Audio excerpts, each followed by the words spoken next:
حضرت ابو بکر رضی اللہ عنہ سے روایت ہے، رسول صلی اللہ علیہ وآلہ وسلم نے فرمایا، سورج اور چاند اللہ تعالیٰ کی دو نشانیاں ہیں، انہیں کسی کی موت اور پیدائش کی وجہ سے گرہ نہیں لگتا،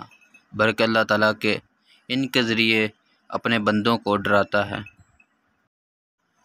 حضرت انس بن مالک رضی اللہ عنہ بیان کرتے ہیں کہ ایک آدمی رسول صلی اللہ علیہ وسلم کے پاس آیا اور کہنے لگا، اے اللہ کے رسول، جانور کہسالی کی بنا پر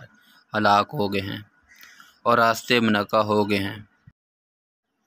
اللہ تعالیٰ سے بارش کی دعا کیجیے۔ رسول صلی اللہ علیہ وآلہ وسلم نے دعا فرمائی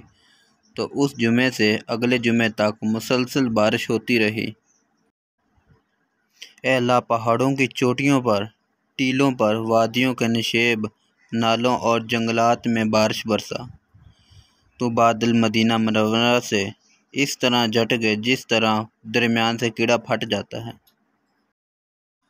حضرت ابن عباس رضی اللہ عنہ بیان کرتے ہیں کہ اللہ تعالیٰ نے تمہارے نبی صلی اللہ علیہ وسلم کے زبانی گھر کی نماز 4 رکعت، سفر کی نماز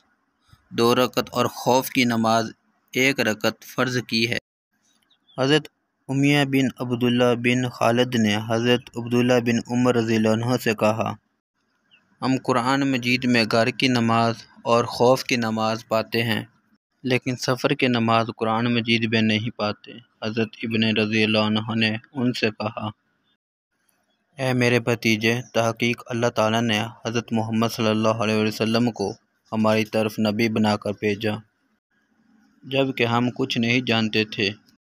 ہم تو صرف اسی طرح کریں گے جس طرح ہم نے محمد صلی اللہ علیہ وسلم کو کرتے ہوئے دیکھا ہے۔